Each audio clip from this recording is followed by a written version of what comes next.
Hello and welcome to Ancient Philosophy. I'm Professor Jacobs, your instructor for this course, and I am so excited about the discussions that we're going to have throughout this semester. This class is going to be about finding the source of Western philosophy, starting in the ancient Greek philosophers. We're going to read them ourselves, not just people's explanations, although we are going to get some good explanations of what they're saying and what they mean and their importance for us today. Still, what we really want to get is we want to read them for ourselves. I want to read Plato. I want to read Aristotle. We're going to analyze them. We're going to figure out what they're saying, and we're going to understand them for ourselves and how they have influenced the rest of civilization. Let's go ahead and jump right into the syllabus to see what this class holds for you and what the expectations are. Welcome to the course. In this video, I will introduce you to the syllabus and the requirements for this course. Looking at the syllabus, the first thing you'll want to notice is the semester that's listed. If you're watching this video, then this video applies to you. Even if you're watching it in the future, it's going to be accurate enough. But it means that you're going to need your syllabus from your current semester so that you can compare any small differences that might be present. Next, look across the top. You'll see the course information, the listing, the course number, and the dates. Next, you'll want to click on Start Here, which is the video that you're watching right now. Then what we're looking at is the online syllabus. If you click on that, it'll bring you to my website. If it asks for a password, the password is listed on the syllabus. Go ahead and click Syllabus, and it'll bring you over to the syllabus itself. You'll also want access to Blackboard Online. That's where you're going to submit everything for this course. Next up, the videos. If you click on that, it'll bring you to the playlist on YouTube for this course. And it's going to include lectures and other supplemental videos that are all required for this course. Scrolling down, you'll see the online reader. Click on that, and it'll bring you to the online reader, which looks something like this. If you're looking at it on the computer, there will be a menu on the left that has different readings listed. On the iPad, click on the top 3 dots, click Document Outline. You'll see various readings right there. Go ahead and click on one, and you'll see the reading or a link to where the reading goes. Back at the syllabus, we've got 3 books that you're going to need to purchase or get access to somehow. These are going to represent the main readings for this course. Scrolling down, you'll see a little course description from the course catalog as well as objectives, and over on the right, my contact information. Scroll down a little bit more, and in the middle, you'll see the general grade breakdown of the different categories in this course.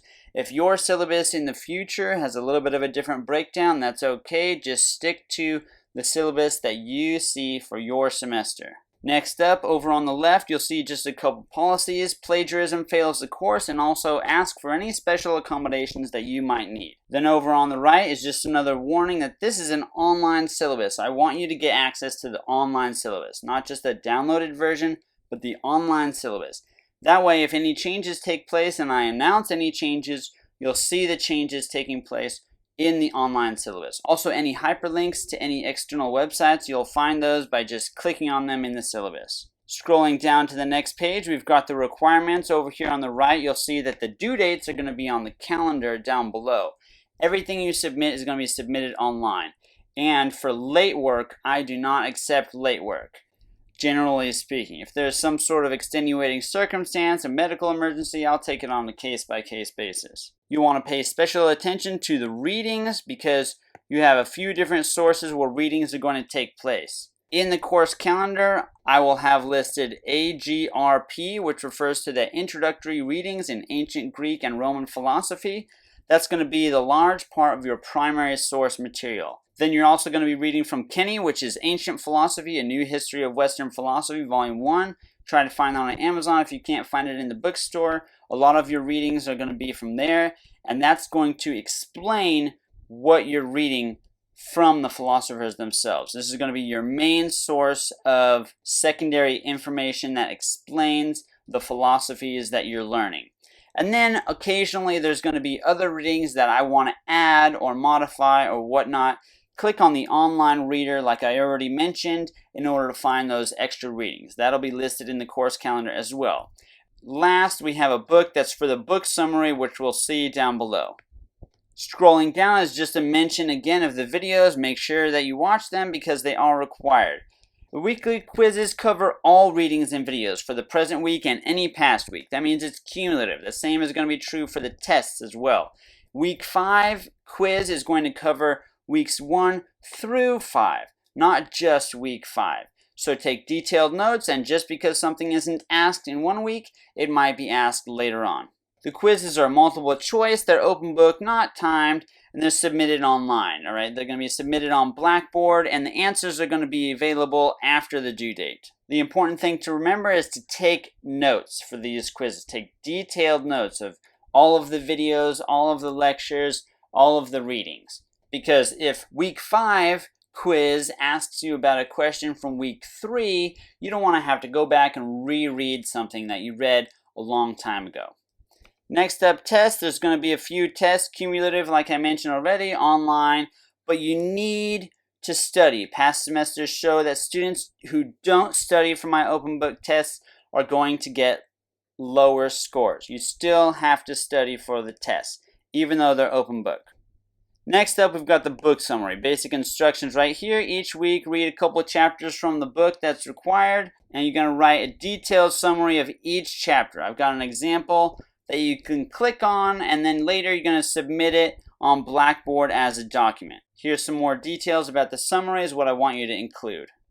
Next up, you've got the research paper. It's important for you to check out those research paper instructions and the grading rubric. Take note of the length, which is very important, because if you hand me a 9-page paper and it's supposed to be a minimum of 10 pages, then the maximum score you can get is 9 out of 10. 90% is the maximum score you can get if it's perfect. Strictly enforced word limit. If you click on Research Paper Guide, it'll bring you to this document right here, which tells you what the goal of the paper is and what my expectations are. It walks you through how to find a topic and where to find sources, how to do your research, everything you need to know on how to research and write a paper, as well as the structure. This is a comprehensive guide that you need to look at. Also, if you go further down, there's going to be some examples of introductory paragraphs that include good thesis statements. This is the most important paragraph in your whole paper, that first paragraph.